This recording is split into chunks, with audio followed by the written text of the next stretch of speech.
Bienvenue à notre rendez-vous du mardi sur le podcast du Labo de Mona. Dans ce laboratoire sonore de mon aventure, nous rencontrerons des invités inspirants, des héros du quotidien qui œuvrent pour l'environnement à leur manière. Ensemble, nous allons explorer au travers de petits jeux, des projets inspirants et des actions concrètes pour un avenir plus durable. Parlons de notre planète sans prise de tête. Mes qualités sont l'enthousiasme, Tes savoir-faire, mais on va en parler. savoir-faire, l'envie, la jeunesse, tout ça, tout ça. Prenez-moi dans votre équipe, je fais de très bon café.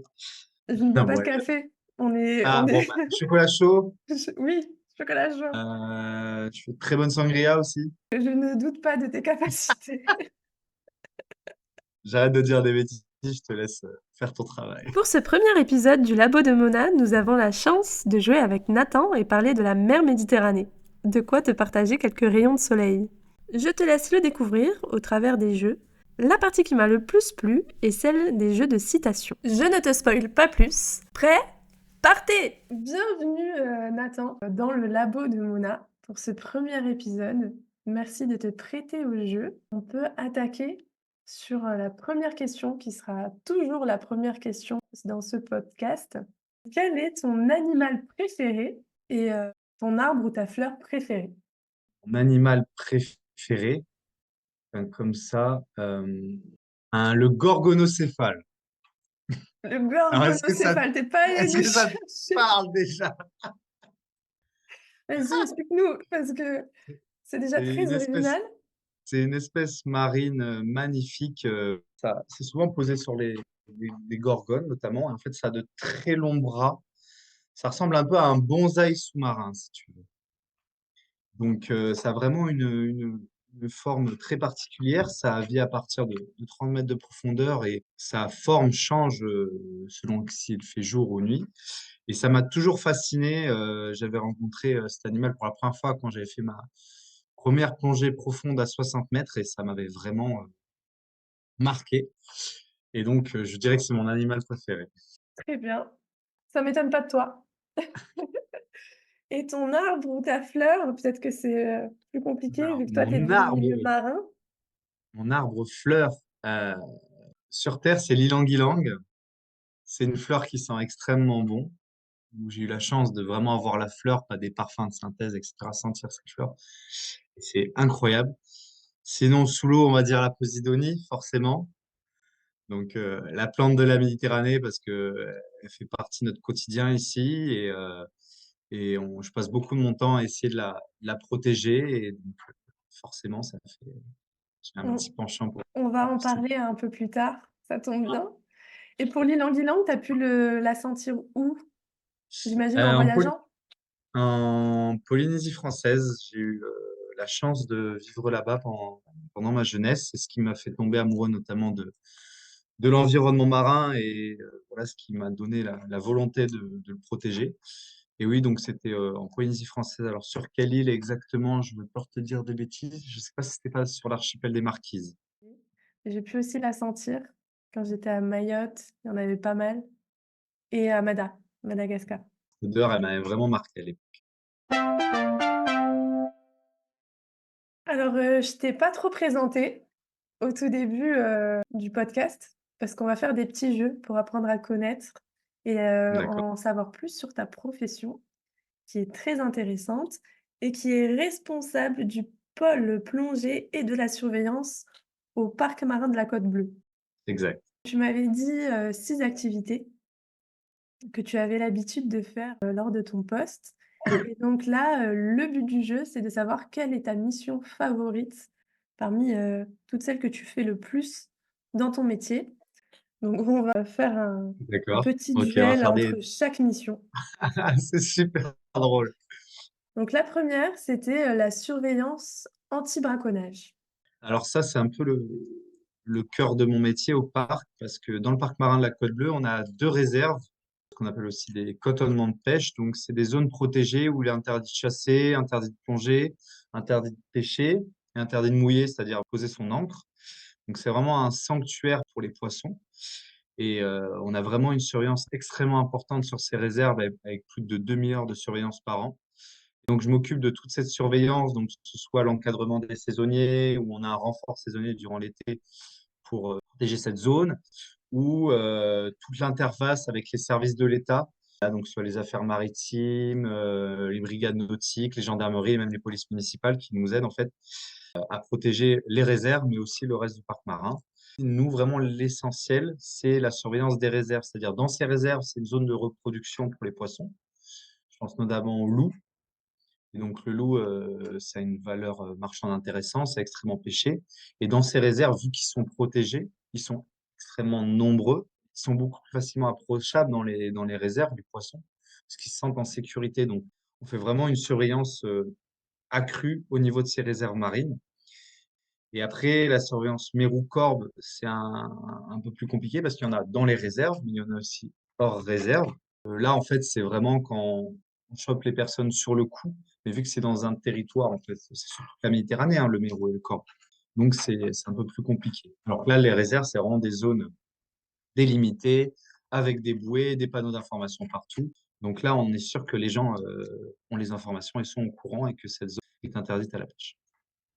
Très bien. Donc, cette mission de surveillance anti-braconnage, on va la comparer, du moins on va savoir ta préférence avec ta mission de suivi d'espèces. Donc là, c'est le suivi d'espèces qui sont, d'importance halieutique et culturelle. Halieutique donc, Oui, de non, mais pêche, c'est ça. heu Moi, je suis plongeur professionnel à la base et biologiste marin. Donc, en fait, les espèces d'importance halieutique, donc comme j'en parlais tout à l'heure, ça, c'est le loup, par exemple, ou la dorade, etc. Le loup, on le suit sur les récifs artificiels. En fait, c'est vraiment des comptages sous-marins des espèces pour savoir en quelle quantité elles se trouvent dans un milieu à un instant T.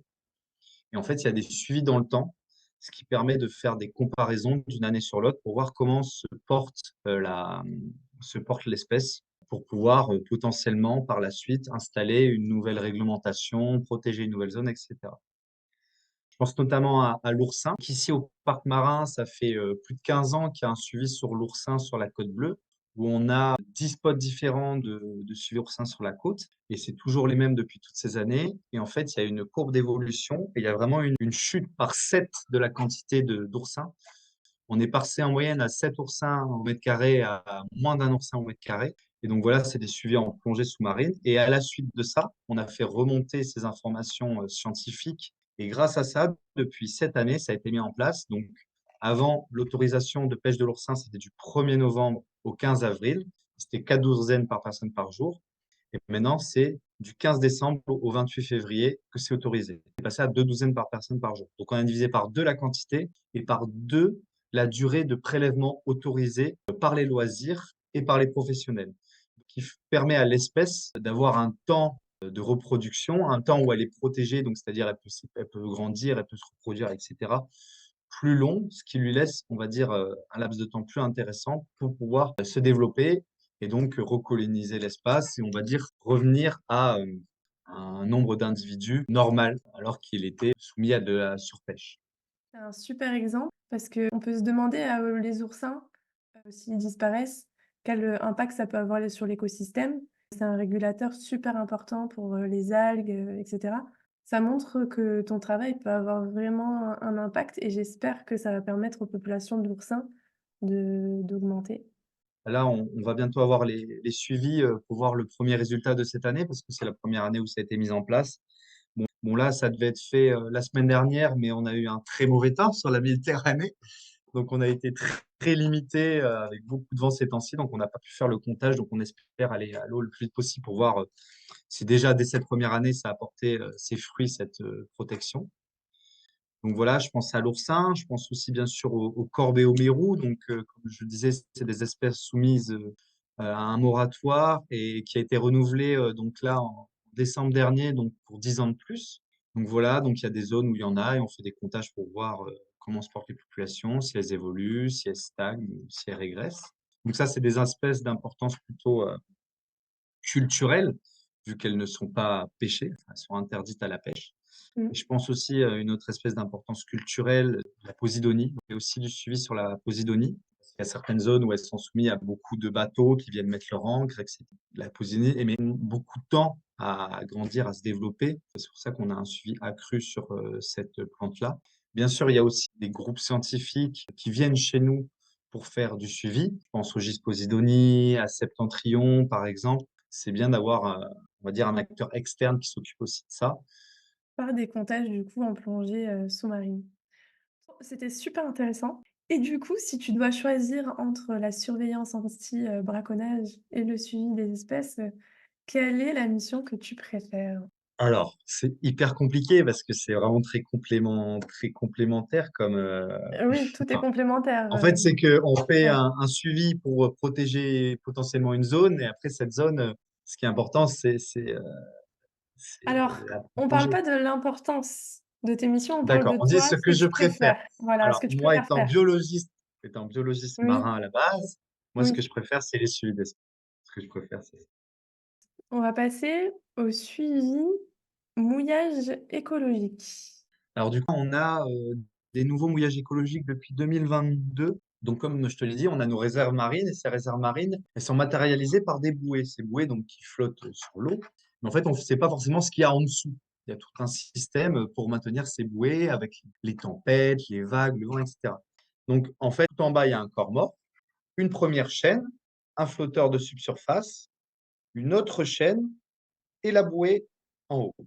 Et donc ça, c'est un mouillage écologique. Pourquoi? Parce qu'avant, ce qu'il y avait, c'était juste un corps mort, une chaîne et la bouée. Avec le déplacement de la bouée, les marées, même si elles sont très légères en Méditerranée, on s'entend comparé à la Normandie ou à la Bretagne, À la Manche. il y en a quand même des légères. Ça faisait une variation en fait de la distance de la chaîne, on va dire entre le corps mort et la bouée. Et donc en fait la chaîne est raclée le fond, donc, le substrat. Donc si c'était du sable, c'était bon, c'est un peu moins grave, mais c'est quand même grave. Il y a des espèces, mais surtout ça raclait par exemple des zones où il y avait la posidonie. Donc ça posait un vrai problème de matérialiser une zone qu'on veut protéger, mais en même temps elle se fait détruire par ce qui la matérialise. Donc, en fait, maintenant, c'est plus le cas parce qu'il y a le corps mort, il y a la chaîne qui est en tension en permanence avec le flotteur subsurface. Donc la chaîne qui est là, elle racle pas le fond. Et là, il y a une deuxième chaîne avec la bouée. Et en fait, la bouée fait le tour du subsurface qui, lui, est en pleine eau. Et donc, ça racle plus le fond. Donc, je m'occupe de tout ce suivi, c'est-à-dire voir quelles espèces le colonisent, si les manilles sont bien en place, donc les manilles, c'est ce qui tient les bouées, s'il n'y a pas eu déplacement du corps mort, parce que quand il y a des grosses tempêtes, même si c'est des corps morts d'une tonne ou 2 tonnes, on a déjà eu des déplacements de corps morts sur plusieurs mètres, etc. Donc faire un suivi sur ça. Et après, des fiches RETEC, donc des fiches retour d'expérience à faire sur ces bouées, et un rapport, et contacter les sociétés, faire des changements s'il y a des problèmes, si le corps mort se déplace, si on a eu des pertes de manilles. On a en tout 11, 13 bouées, dont 9 en mouillage écologique. OK, donc pas tous les mouillages sont écologiques, en Méditerranée? Non, mais la grande majorité maintenant, c'est comme ça. Vraiment quasiment tous. OK et par exemple, dans la Manche, il y a aussi, ce type de suivi de mouillage écologique ou pour le moment, il y en a qu'en Méditerranée? Je ne pense pas que ce soit exactement les mêmes parce qu'il y a vraiment des marées qui sont extrêmement Ouais. importantes. Par exemple, en Normandie, je pense, là où j'ai fait mes études. Et donc, je pense que tu as des systèmes, si tu veux, d'élongation. Mmh. Euh, alors, je ne sais pas qu'est-ce que ça peut être comme. Est-ce que c'est des ralingues ou enfin, je sais pas trop. Pour que ça étire selon la marée, parce qu'une chaîne, autrement, ça ferait des longueurs de chaîne énormes. Et oui, oui, oui. Mais oui, oui, je suis sûr OK. qu'il y a des systèmes comme ça qui existent aussi. On va comparer cette mission avec la réparation, l'entretien des bateaux. On a 4 bateaux, donc c'est des bateaux, on va dire, multifonctions. On a 2 semi-rigides, une barquette et un modèle de bateau type métier petite pêche, enfin, petit bateau de pêche. Mmh. Donc, c'est vraiment plein de bateaux différents. Et en fait, la première vocation donc, de 2 de ces bateaux, c'est la surveillance des réserves. Et autrement, c'est les bateaux pour les plongées. Par exemple, c'est vrai que je t'en avais pas parlé, mais aussi ce qu'on fait, c'est qu'on fait beaucoup de nettoyage. Donc, on remonte des filets perdus, des casiers. L'année dernière, on a remonté 80 pneus. Et donc ça, on a besoin par exemple de la barquette parce qu'elle est très proche de l'eau, elle a une grande place devant, donc voilà. Et donc l'entretien et la réparation de ces bateaux. Donc je fais pas tout parce que bah, il faut des connaissances que j'ai pas forcément. Par exemple, sur les moteurs, on délègue à un prestataire, mais par exemple, je sais pas, s'il y a un pet sur le bateau, je m'occupe de refaire la résine, s'il manque un taquet, voilà, s'il faut refaire les mouillages. Bien sûr, ça peut prendre du temps parce qu'il y a toujours un truc qui déconne et surtout quand il y en a quatre, ça va vite. Et Donc puis en voilà, plus, pour les. avec toutes les missions que tu as à faire, si tu devais faire toutes les réparations, tu Ouais, aurais oui, le c'est vrai. temps de plus rien faire, à côté, Mais, quoi. mais c'est vrai qu'on fait aussi, par exemple, le carénage des bateaux, donc c'est-à-dire on refait la peinture, tout ça, une Mmh. fois par an, chaque année. Bon, c'est vraiment important pour que justement ces bateaux durent dans le temps, parce que le nerf de la guerre, c'est quand même l'argent aussi. Donc si on peut faire des économies. Ouais. Et du coup, tu préfères quoi, Alors entre qu'est-ce le que je préfère? suivi, mouillage écologique ou la réparation, l'entretien des bateaux? Mais pas que, parce que tu disais aussi, des mouillages. Ouais, bah, Ah, le suivi des mouillages écologiques, c'est en plongée sous-marine.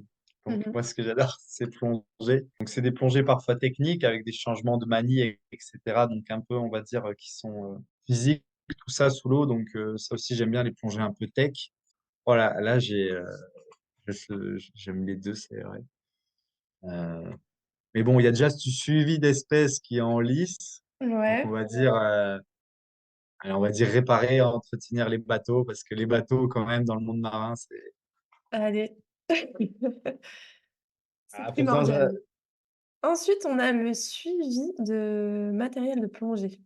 comme je te disais, on fait beaucoup de suivi en plongée sous-marine, donc c'est comme les bateaux, il faut entretenir ce matériel. Donc, mais là, on va dire, c'est plus succinct parce que c'est quand même, il faut des formations très spécifiques pour s'occuper des détendeurs, des bouteilles de plongée. Quand je dis suivi matériel plongée, c'est-à-dire je fais tous les devis quand il faut racheter du matériel, de la comparaison, de l'étude de marché, tout ça. Et en fait, c'est l'organisation globale de la plongée, je mettrais dedans. Donc, les fiches de Oui, sécu, ouais. l'oxygène. Et ensuite, on a la sensibilisation des usagers. Quand je suis arrivé ici, j'allais aussi dans les écoles. Je faisais des cours en fait aux enfants sur l'environnement marin, etc., la sensibilisation. Mais j'ai basculé moins sur ça. Pas parce que j'avais pas envie, mais il y avait déjà beaucoup de choses à faire, donc j'avais plus le temps de m'en occuper. Donc, on va dire ce qui reste comme sensibilisation à l'environnement, c'est quand par exemple il y a des gens qui sont dans la réserve qui me posent des questions, ou même quand il y a des gens qui sont en train de pêcher dans la réserve. Parce que ce qu'il faut savoir quand il y a des personnes qui pêchent dans la réserve, on n'est pas tout de suite là, hop, amende, tac, non, ça marche pas comme ça. On est vraiment dans la sensibilisation d'abord, parce que les gens se renseignent pas forcément, ils sont pas forcément au courant. Voilà, ça peut être un père et son fils, ça peut être quelqu'un qui sort leur bateau une fois par an. On n'est pas tout de suite dans la contravention, voilà, taquer quelqu'un, boum, on lui tombe dessus. Après, des fois, il faut. Honnêtement, des fois, il faut. Il y en a qui comprennent que ça, il y a des récidivistes, etc. Mais on a une grande majorité des gens qui ne sont pas au courant. Ça pardonne pas Ouais, tout, on est ouais. bien d'accord. Mais en fait, on le reconnaît très facilement, en fait. La personne qui est un braconnier ou la personne qui est juste là, un dimanche par an pour sortir sa canne avec son petit-fils. Tu vois vraiment la différence. Comportement, la façon de pêcher, si c'est un chasseur, la façon dont ils se déplacent sous l'eau, la façon dont ils tiennent leur canne. Enfin, après, c'est l'habitude. Donc, je fais moins de sensibilisation aux usagers maintenant, donc je pense aux écoles, mais des fois sur des événements, ça m'arrive. Honnêtement, j'aime beaucoup le contact avec les gens. Et donc, je vais mettre sensibilisation des usagers parce Des que j'aime bien usagers ça. entre les 2, ouais. Ouais, c'est cet échange qui est toujours intéressant d'avoir des points de vue et voir les connaissances des gens et leur en apprendre davantage. Je trouve ça incroyable. Je te comprends. Entre le suivi des espèces, la réparation, entretien de bateau et la sensibilisation Ouais. des usagers, quelle, serait ta mission préférée? Ah, honnêtement, on va revenir à mon premier amour, c'est quand même le suivi d'espèces parce que je suis tombé amoureux du milieu marin et c'est pour ça que j'ai toujours voulu le protéger. Et pour le protéger, il faut le comprendre et l'apprendre. Donc, il n'y a pas mieux que d'être sous l'eau et voir comment les espèces évoluent. Donc, je dirais le Ouais, suivi des espèces. c'est ce que tu faisais, pendant le stage qu'on a fait en commun avec, Exact, exact. Philippe L'Enfant? C'est ça, à Perpignan. Ouais. Le jeu que je te propose de faire, c'est le vrai ou faux. Donc je Ok, t'avais demandé de préparer 3 anecdotes, ok, que je dois deviner laquelle parmi ces anecdotes est fausse. d'accord. Sachant que tu m'avais envoyé les réponses Ah oui, mais j'avais pas par compris quand message, tu m'avais dit. mais je n'ai pas lu, donc je J'avais ne pas sais pas compris. laquelle est fausse. Ok, donc tu sais pas laquelle est fausse. Donc moi, il faut que je me Non. rappelle de ce que je t'avais envoyé. Alors, trois anecdotes. Ouais, Deux vraies, une ouais, fausse. oui. La première, c'est que j'ai dû remonter un faux biohut. C'est Écocéan qui fait ça, qui Rappelle-moi. met notamment ça dans les ports. C'est des maisons à poissons, mais en fait, il y a des gens qui s'est amusé à en faire des faux. En fait, c'est des cages en métal, si tu veux, avec une partie avec, on va dire, des restes d'huîtres. C'est des maisons à poissons, voilà, dans des endroits où il n'y a pas d'infractuosité pour permettre notamment aux petits juvéniles de se cacher. Et il y en Ouais. a qui ont trouvé la bonne idée de faire ça, mais avec du métal très très lourd, une cage énorme et avec du béton dedans, des tuiles, des cailloux, voilà, un faux truc quoi. Ça, j'y crois. Ah, direct, t'as répondu. Faut que je dise oui, il Non, faut que je dise mais non. je sais que parce que tu sais que du coup, j'ai déjà travaillé, dans ce milieu, dans certains projets, ils ont mis sous l'eau quand même de sacrés biohuts, mais chacun a sa définition du coup de biohuts. Ouais, mais après c'est déposé hein, C'est comme déposé? ouais, c'est déposé. Mais en fait, c'est juste. Ce qui arrive souvent, c'est que les gens ils voient ça à la télé, dans un reportage, ils font Waouh, faire la même. Sauf que le biote, OK. c'est fait pour créer un. Après, il y en a qui aiment, il y en a qui aiment pas. Les biotes, voilà, je ne vais pas me poser sur. Pas parler de ça. Mais en Ouais. gros, c'est que le biote de base, c'est pour mettre ça dans les ports. Parce que dans les ports, en fait, tout est lisse. Il n'y a pas d'infractuosité, ou très peu. Mmh. Donc les poissons, ils ne peuvent pas se cacher, etc. Notamment les bébés. Donc c'est intéressant. Enfin, l'idée est intéressante de mettre ça dans les ports, parce qu'ils ne peuvent pas se cacher. Mais là, les gens, ils avaient posé ça, bon, c'est vrai du coup, en plein milieu Il m'a de, spoilé avant la fin. de patates coralligènes. Non, peut-être que je mens, c'est un bluff. Hein. En plein milieu Ah! de patates coralligènes et de posidonies. Donc des endroits où il y a énormément de cachettes, si tu veux. Donc en gros, ils foutent un truc anthropique, donc issu de l'humain, en fer forgé. Enfin, je sais plus ce que c'était. Je l'ai dehors, là. Ça pesait une tonne à remonter. J'étais tout seul pour le remonter, c'était un plaisir. En fait, Ah, mais toi, tu les as enlevés? ben oui, parce que Oui. déjà c'est dangereux, c'était sur un spot de plongée, c'est pas Ouais. sécurisé, c'est pas attaché, il y a une tempête, ça peut se fracasser sur les rochers, ça peut abîmer le corail. Et puis au fond, ils avaient Oui, donc foutu c'était n'importe pas quoi. déposé Non, non, ces le bioettes-là, ils bio étaient s'est pas déposé, déposés? mais ils avaient appelé ça bio-hutte. Donc c'était pas écrit pareil déjà, tu vois. En fait, non, c'est des gens, ils se sont fait OK. un kiff, ils ont dit, oh putain, on a vu ça à la télé, on va en faire la même chose. Mais OK. donc voilà. Seconde anecdote, je me suis fait voler mon parachute de plongée au palier pendant une mission scientifique. C'est-à-dire que quand on est sous l'eau, il y a des surveillants surface, mais dans des zones, des fois, où il y a plein de bateaux qui passent. Mmh. Et la personne qui surveillait était déjà en train de s'occuper d'un autre bateau pour lui dire, mais ça va pas, vous passez à toute vitesse ici, juste au-dessus de plongeur, parce qu'il y a un pavillon alpha qui indique que les gens sont en train de travailler sous l'eau. Et nous, en attendant, on est sous l'eau, mais on ne sait pas ce qui se passe. Et on avait lancé un parachute. Mmh. Et en fait, donc ça, c'est ce qu'il m'a raconté après, c'est qu'il y a un voilier qui est passé. Donc, un parachute, c'est une bouée orange qui fait 1,50 m de long et c'est pour indiquer qu'il y a les plongeurs en dessous. Et en fait, donc, Ouais. je mets ça. Donc, nous, on est au palier en attendant. Et en fait, ça tire comme ça. OK. Et je tire moi aussi comme ça. Mais c'est quoi? Qu'est-ce qui se passe? Pourquoi il touche à mon parachute? Et en fait, c'est un voilier, un couple de personnes qui étaient venus. Ils ont vu un truc solo. Ils ont dit, oh, on va le prendre. Et ils ont voulu se barrer avec. Donc, voilà. Et mon collègue a J'y intervenu crois après. aussi. Et donc ça, c'était incroyable, c'était beaucoup trop drôle. OK. Et la troisième anecdote, donc comme je t'ai dit, je fais le suivi des bouées en plongée sous-marine. Et Mmh. des fois, on n'a pas assez de personnel, etc. Donc des fois, je vais pas tout au fond de l'eau pour vérifier l'état du corps mort. Enfin si, c'est la positionnie, je suis obligé d'y aller, etc. Mais en gros, en fait, je faisais un suivi un peu spécial que j'avais déjà fait, donc j'avais juste besoin de photos, si tu veux. Donc, en gros, je me mets pas très profond et en fait, je fais glisser une GoPro avec un boot le long de la chaîne jusqu'au corps mort au fond. Et donc, c'est quand même à 28 mètres de fond, donc ça descend, ça descend. Et tout au fond, il faut vraiment savoir qu'il y a le corps mort et tout autour, c'est juste du sable coquillé, donc c'est du sable. Il n'y a rien, il n'y a pas de patates, il n'y a pas de roche, il n'y a rien. J'arrive au fond et après, je veux remonter ma GoPro. Je tire comme ça, putain, j'arrive pas. C'est quoi ce bordel et tout. Des fois, ça m'est déjà arrivé, ça, mais en gros, au fond, il y avait des patates de corail ou des récifs artificiels, donc je me bloquais dedans, tu vois. Donc je me dis, putain, je suis là-dedans. Mais là, il n'y a rien. Il y a juste un corps mort et du sable. Je me suis dit, bon, peut-être ça s'est enroulé autour de la chaîne, je sais pas. Je tire, que dalle. Je vais y aller. Donc, je préviens mon Sécu Surface, j'y vais avec j'y vais et je vais récupérer ma GoPro. Est-ce que tu as une idée de qu'est-ce qui s'est passé? Elle s'est détachée? Non, c'est en fait, on le voit sur la vidéo. En fait, ma GoPro, poum, sur la tête d'un poulpe. Il a pas du tout aimé le poulpe, il m'a pris ma GoPro comme ça et il s'est caché sous le corps mort. Mais what? Et après, du coup, tu l'as pu le prendre, Moi, je la suis allé récupérer? récupérer ma GoPro et je lui ai tiré ma GoPro. Et en fait, il vivait sous le corps mort. Et il creusait son petit trou et voilà. En fait, voilà. Alors, Ok. Lisa, Alors, quelle est la fausse histoire la histoire qui ne m'est jamais arrivée? Est-ce que cette pour moi, anecdote c'est est la vraie ou fausse? fausse.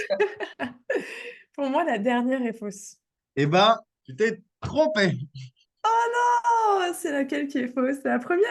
C'est la deuxième avec le parachute Mais parce que non. ça ne m'est pas arrivé à moi. Ok, mais C'est une ça arrivait histoire à... qu'on m'avait racontée Ok. d'un pote et c'était pas sur une plongée scientifique, c'était sur une plongée normale, loisir. Et il y a vraiment des gens, sont barrés, ou voulu se barrer avec le parachute. Ah bah, bien, C'était une franchement, trop anecdote, bien mais c'est trouvé. pas une anecdote qui me suis Pas la arrivée. tienne. C'est ça. Donc pour la A, je t'ai plus ou moins raconté en détail. Et pour la C, on voit vraiment le Ouais. type attraper la GoPro et tu vois ces tentacules qui se mettent sur la GoPro comme ça. Et c'est super drôle. Faudra que je t'envoie la vidéo. Mais je veux voir cette vidéo. Et j'ai vraiment un seum monumental, c'est-à-dire que quand je suis redescendu chercher la GoPro, j'ai pas pensé à en Hmm. prendre une deuxième pour Ah, filmer mon arrivée, tu sais, parce que je me suis dit, tain, je me suis accroché autour de la chaîne, j'ai pas pensé que c'était un poulpe qui m'avait pris dessus, et pour bah non. filmer le poulpe avec ma GoPro, tu vois. Et par contre, on voit Ah vraiment les ouais. tentacules attraper la GoPro comme ça, donc c'est super drôle. Donc on va passer au prochain jeu, Ok. qui est le jeu de la fun facts. Par rapport à des objets d'étude ou simplement la faune et la flore de Méditerranée, il faut que tu devines ce qui se cache derrière soit un chiffre, soit une espèce de flore ou de la faune. Et donc, derrière le chiffre 80%, et ça concerne la mer Méditerranée, qu'est-ce qu'il pourrait y avoir? 80% de quoi? Qu'est-ce que tu peux Alors, imaginer derrière ce 80, chiffre? 80%, alors là, j'ai un truc pas vraiment positif qui m'arrive en tête, mais 80% des déchets qui arrivent dans la mer Méditerranée viennent de la Terre, alors Mhm. qu'on croit en général c'est même peut-être plus que ça, mais les gens en général croient que les déchets qui sont dans la mer viennent de la pêche, des gens sur les bateaux qui balancent leurs canettes, mais en fait non, ça vient beaucoup du ruissellement des fleuves, des rivières, tout ça, qui se déversent dans l'eau. Et donc 80% des déchets qui sont dans la mer, mais pas que dans la mer, hein, dans l'océan, tout ça, ça vient de la Terre, 80%. Donc je pense à ça. Sinon, Mhm. la Méditerranée, 80% de la population des pays méditerranéens, non, je pense pas. J'ai que là, je pourrais faire d'autres. Ok, très bien. Ben, on va rester là-dessus, puis on Je verra pourrais faire après. d'autres. Tu as quand même un raisonnement plutôt logique. Peut-être que c'est ça.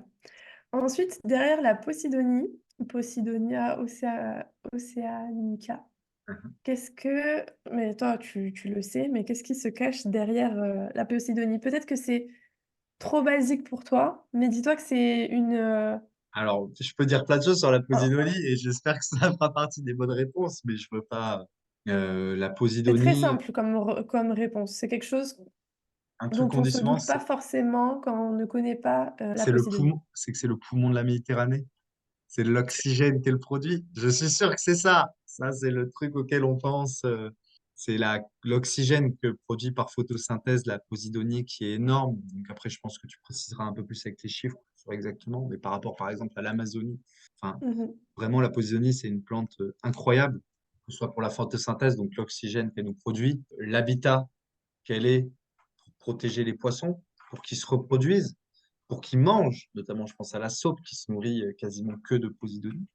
Et chez nous, on a le plus grand herbier des Bouches-du-Rhône sur la côte. On La aime bien classe. le clamer, donc on peut le clamer.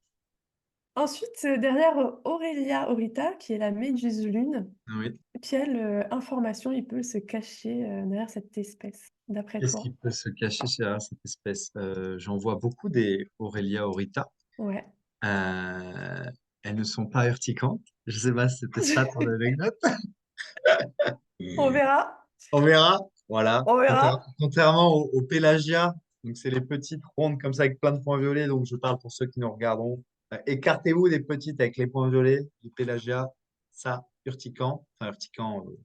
Aurélia Eurita, elle est inoffensive. Très bien. Alors, je te propose de voir les réponses une Ok. à une, sachant que les tiennes sont justes, hein. Après, moi, j'avais relevé d'autres aspects. Donc, les 80% concernaient la surpêche. Donc, les espèces de poissons, ils sont surexploités. Là, du moins, où il y a un minimum de suivi. Est-ce que Ok. tu es, est-ce que Alors, tu étonné ou pas? alors non, absolument pas, parce que nous, on se bat contre la surpêche, contre les chalutiers notamment, donc les chalutiers pélagiques, les chaluts de fond, les chaluts jumeaux, même si c'est interdit en France, même si on est en retard, hein, on va pas se mentir, hein, que ce soit la France ou l'Europe ou même la Terre entière. La Ouais. surpêche, c'est un problème. Et nous, qu'on soit la plus surpêchée au monde, je ne savais pas, mais en même temps, on est une mer fermée, donc on a un espace plus restreint. Donc je pense que voilà, quantitativement, ça s'explique peut-être un peu comme ça. En fait, c'est par rapport aux espèces de poissons. D'accord. Il y a plus de 80%. Donc, c'est peut-être pas là où il y a le plus de surpêche en termes de Ok, biomasse, je commence ce que tu veux dire. mais par rapport aux espèces de poissons, il y a 80% des espèces de poissons qui y sont surpêchées. Oui, Donc, ben ça fait non, beaucoup non, d'espèces. ça m'étonne pas.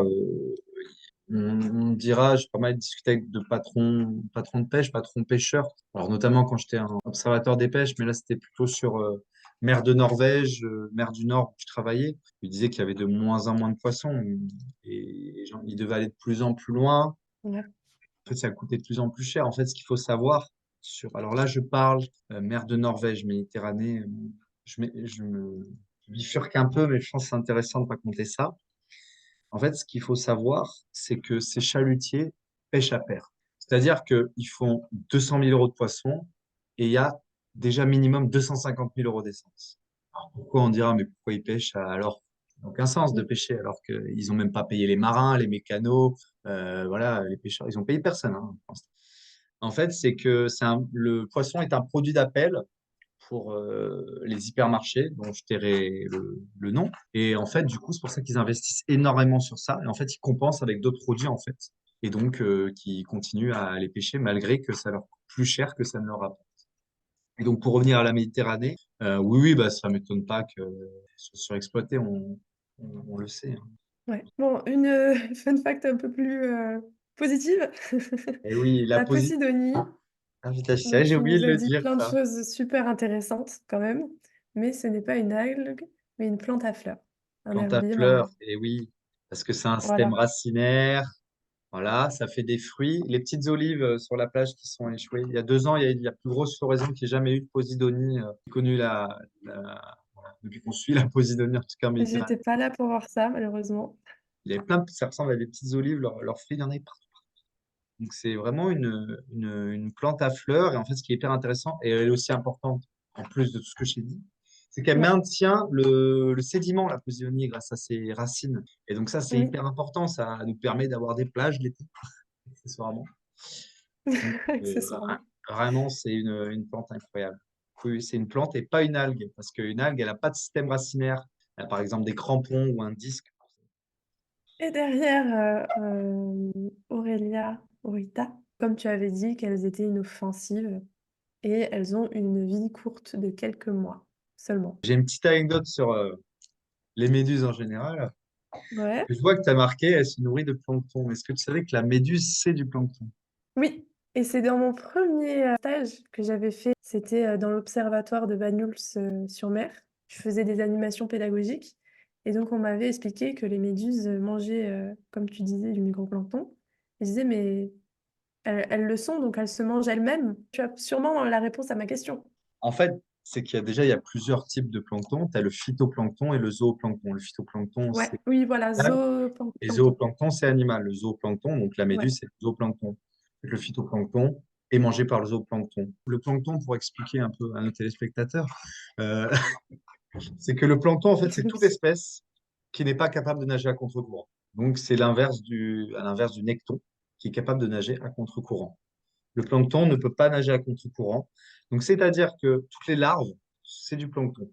Par exemple, un oursin, c'est pas du plancton, mais à l'état de larve, donc quand il y a largage dans le milieu des larves de plancton, de crevettes, etc., sous l'état de larve, c'est du plancton, jusqu'à qu'elle soit capable de nager à contre-courant.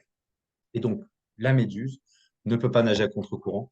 Elle peut se déplacer dans la colonne d'eau, mais n'est pas capable de nager à contre-courant. Donc, c'est pour ça que c'est considéré comme du plancton. Et elle se nourrit du coup de phyto et de zooplancton. Vu qu'elles se nourrissent de zoo et de phytoplancton, et que c'est elles-mêmes du zooplancton, je m'étais fait la réflexion, donc elles peuvent se manger elles-mêmes. Bon, pas au même stade de vie, Ouais, alors, mais du coup, elles peuvent s'auto-manger dans ce cas. je verrai pas ça, je sais pas.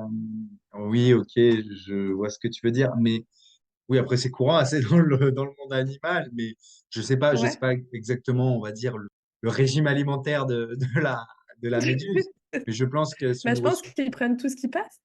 ouais, de phytoplancton. Après, ça dépend de la Mhm. taille aussi. Et le phytoplancton est quand même plus petit, donc je pense qu'elle se nourrit en majorité de ça, du fait de la taille, quoi. Mais voilà, est-ce qu'elle se nourrit de petites méduses? Plausible. J'essaie de me rappeler en aquarium. Reste à démontrer. C'est ça. C'est ça, exact. Donc passons au prochain jeu qui est la question bio. Donc je t'avais demandé par avance quels sont les animaux marins les plus dangereux. De ton avis, à toi, Donc, si je dis l'homme, ça marche? est-ce qu'on est des animaux marins? Non, effectivement, tu Pas m'as bien eu. encore. Alors, dangereux, les plus dangereux, donc, qui font le plus de morts. Alors, bien entendu, c'est pas les requins. Hein, il y a plus de Merci morts de par le chaise. préciser. Les requins sont nos amis, Mhm. vraiment. Et j'ai déjà eu l'occasion de nager plein de fois avec des requins en très grande quantité. J'ai jamais eu de soucis. La murène, j'ai déjà eu pas mal d'accidents de murène. En fait, ce qui est chiant avec la murène, c'est que c'est un nid à bactéries. Et en plus, quand tu te fais attraper par une murène, ça a deux mâchoires, une murène. Une fois que ça t'attrape, c'est pas possible de l'enlever à part si tu coupes la tête. Je pense à la murène, mais j'ai pas non plus entendu tant d'accidents que ça. En plus, la murène, faut aller l'embêter quand même, hein, avant qu'elle te Oui, morde. oui, mais réfléchis. Faut Mais oui, chercher, faut la oui, oui, chercher, quoi. faut la chercher. En Mm. Méditerranée ou sur toute la planète? Sur toute la planète, qui toi, t'effraie le plus? Celui qui est au top du haut de la chaîne, c'est l'orque. Oui, Celui qui détruit tout, que ce soit les requins, les baleines, l'otarie, tout ce que tu veux, enfin, phoque. Ça, c'est sûr que c'est lui, en tout cas, qui fait le plus peur aux autres espèces. Le plus dangereux, je pourrais dire que c'est lui. Est-ce d'accord. que par plus dangereux, tu dis celui qui nous crée le plus d'accidents? Enfin, qui impacte le plus l'homme, peut-être? Et je sais pas comment il tournait ta question. Ben, tu en fais un peu ce que tu veux. C'est comment D'accord, ok. toi tu la comprends. Et toi, si tu la Bah, comprends sur celui qui a le plus d'impact sur les autres espèces marines, ouais, c'est bien. d'impact, après, on s'entend, hein. Si, il y a des grands prédateurs, ça veut dire que le reste de la chaîne alimentaire se porte bien. Mais Mm. celui qui a le plus qui en impose, je dirais l'or. Après, qui fait beaucoup de morts, les bactéries, hein. Et surtout, on va dire les espèces parasites qui Mhm. tuent énormément d'espèces, en fait. Mais en fait, si tu pas vraiment l'espèce, ils utilisent l'espèce, pompent leur énergie en faisant des zombies. Donc, beaucoup de parasites, ça, très dangereux comme animaux marins que ce soit pour les cônes. Les cônes, ça tue énormément l'être humain, je pense. Je veux dire, c'est-à-dire les cônes, les gens ils ramassaient les cônes, les jolis coquillages et tout, sauf qu'il y a énormément de ces coquillages qui sont dangereux. En fait, ils les mettent dans la poche, ou la combi, bam, le gars, tu le retrouves en train de flotter quelques jours plus tard.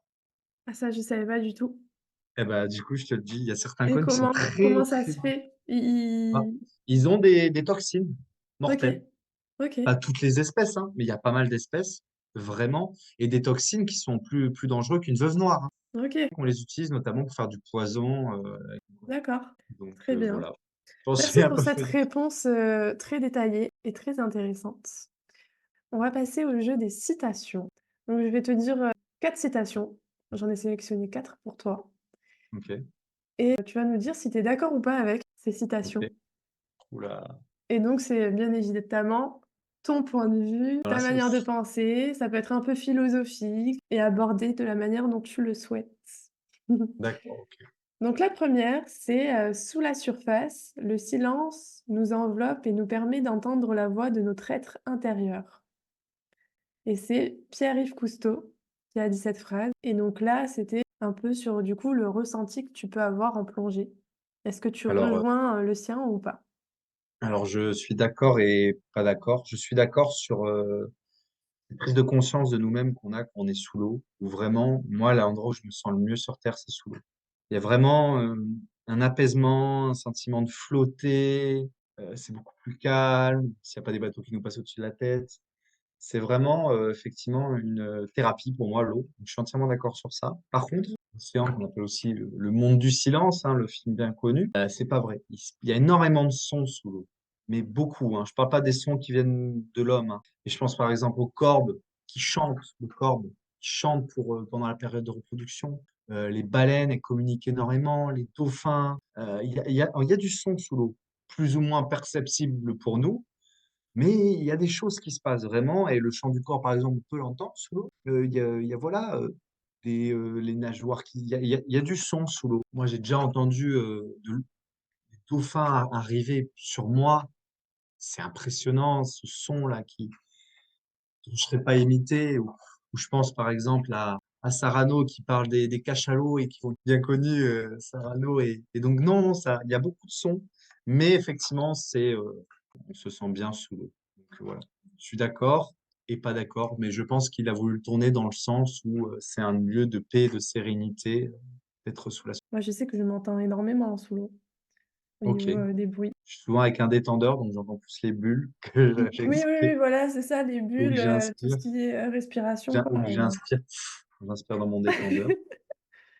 Ensuite, la deuxième, c'est sous la surface des océans se cache 95 de la biosphère terrestre, un univers fascinant que nous connaissons encore si mal. De Sylvia Heard, si je le Sylvia, prononce comme il faut. Sylvia Earle, oui, oui, très Heard, très connue.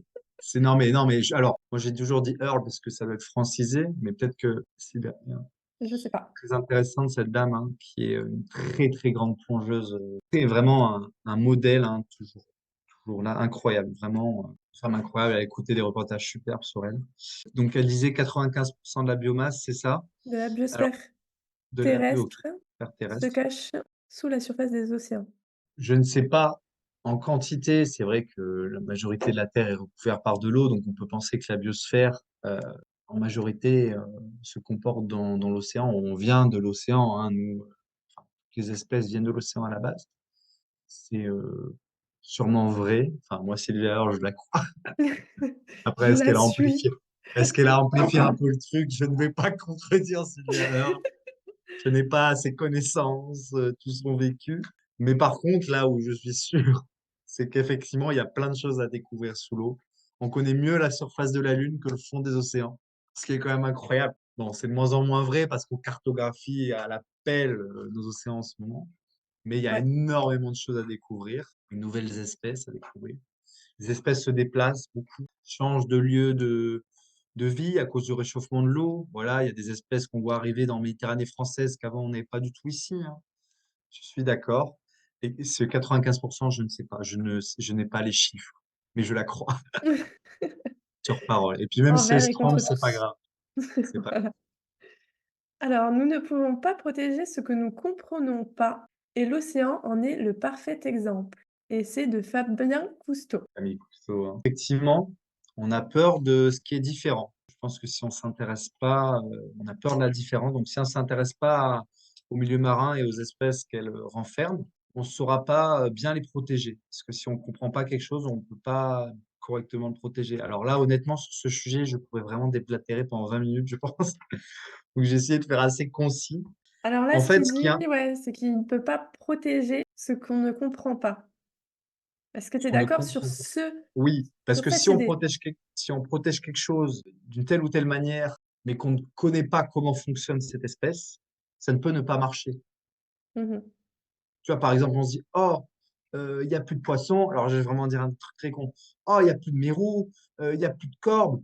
Oh, vite, il faut prendre tous ces poissons et les mettre dans l'eau. Mais on les met dans l'eau douce. Tu vois ce que je veux dire? Alors ça, c'est vraiment exagéré. Mais Ouais. du coup, ils meurent dans l'eau douce. En fait, si on ne sait pas comment une espèce, elle vit, elle se reproduit, elle meurt, tout son système, eh ben, on ne peut pas la protéger. Parce que si on ne sait pas comment elle fonctionne, on ne saura pas comment la protéger. Et aussi, si on ne la comprend pas, si on ne s'intéresse pas à elle, on ne peut pas, on va dire, créer de l'affect, si tu veux. L'être humain, il va beaucoup plus être concerné par une baleine qui est bloquée dans la glace en Antarctique. Je parle d'un exemple qui est assez récent, qui s'est passé il y a des années, où il y avait un groupe de quelques baleines qui étaient bloquées. On a mis des milliers de milliers d'euros à des bouquets de baleines. Alors que chaque année, il y a des dizaines et des dizaines, des centaines de baleines qui sont tuées par des gros bateaux de pêche, par des hélices ou par le réchauffement de l'eau. Voilà. En fait, si on met de l'affect sur une espèce, ça aura un impact beaucoup plus important. Donc, si on comprend une espèce, on va s'intéresser à elle. Du coup, il y aura de l'affect. Et l'affect, ça fait protéger les choses parce que ça nous touche. Très joli message. Et donc on va passer à la dernière. On va voir si tu es encore OK parce que là, tu as été quand même, plutôt, d'accord avec les citations.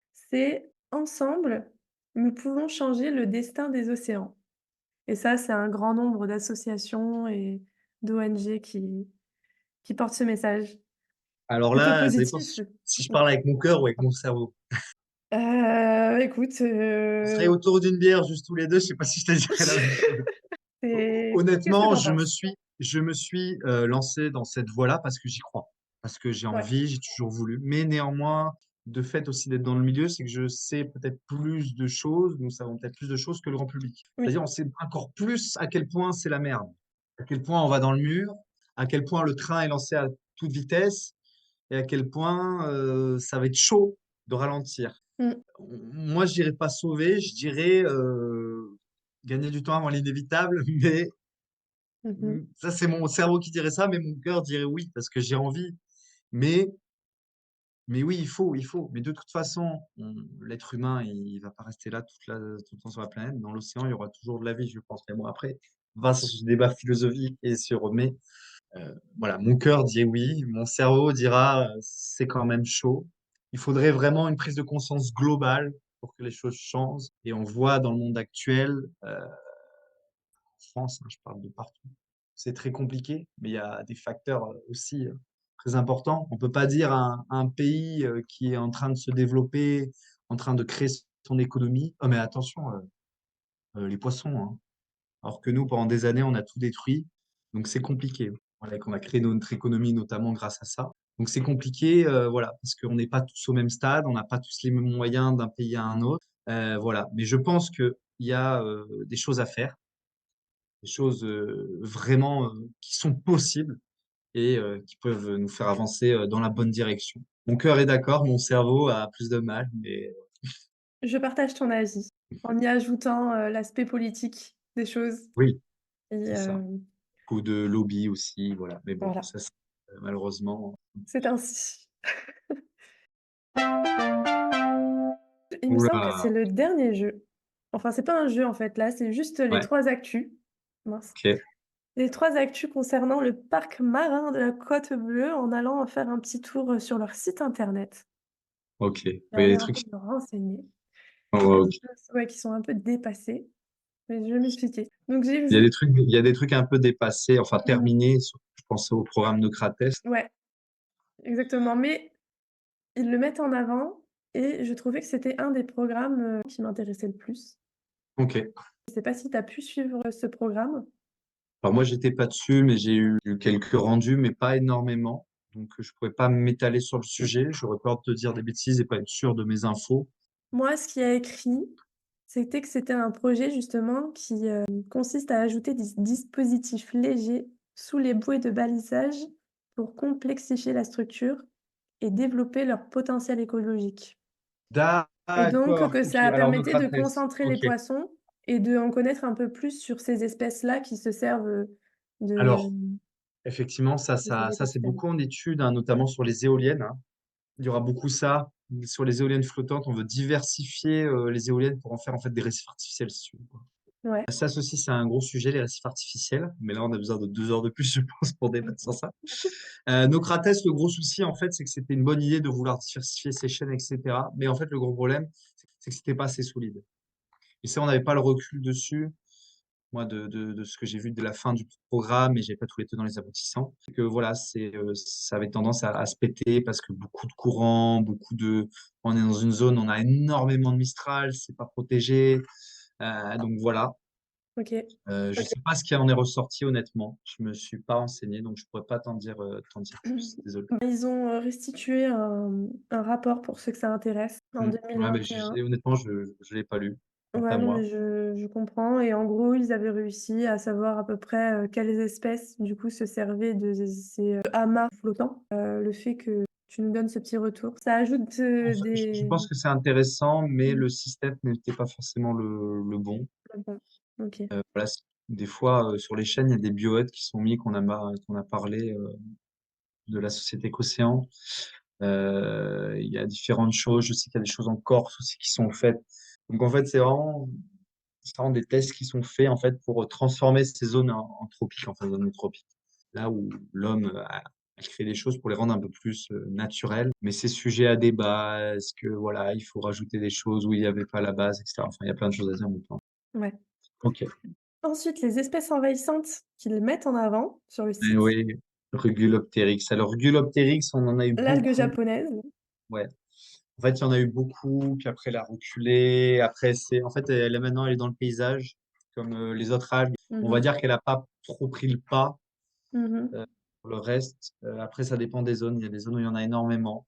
On n'a pas eu le temps de faire de suivi dessus, parce que là, ce serait sur tout l'ensemble du parc. Et puis, ça touche pas que nous. Il y a les calanques aussi que ça touche à côté. Donc, c'est un peu partout. Le poisson lapin, il n'y a eu qu'un signalement Ok. sur la côte bleue. Il n'y en a pas eu depuis d'autres. Ok. Mais c'est vrai que c'est toujours ce qu'on dit, c'est le déplacement de ces espèces avec le changement de température. On a énormément de gyrelpans, nous, en fait, qui arrivent. Donc, en fait, le problème des nouvelles espèces, on pourrait dire, waouh, ça fait plus de biodiversité et tout. En fait, le problème, c'est que ça prend la place d'espèces déjà présentes et ça perturbe l'écosystème, ça perturbe la chaîne profonde. Donc, Oui, après, pareil, s'il y a un sujet à débat dans le sens où on dit espèces envahissantes, mais au final, elles évoluent avec leur milieu, quoi. c'est ça, c'est des espèces envahissantes. On appelle ça aussi des ENI, donc c'est des espèces non indigènes. Enfin, ça a plein de noms Ouais. différents. Et ensuite, ce qu'il était indiqué, c'est qu'il y a des expositions qui Alors, sont... effectivement. ouais, Alors, les expositions, on en fait de temps en temps. Après, il y en a une permanente dans le parc ouais. marin, mais vu que c'est notre lieu de travail, les gens, des fois, viennent, mais pas, c'est pas, on va dire, il y a une exposition permanente, notamment sur la pêche, etc. Par contre, ce qui est très intéressant, c'est les jeudis de l'été et les randonnées subaquatiques dans la réserve de Cary.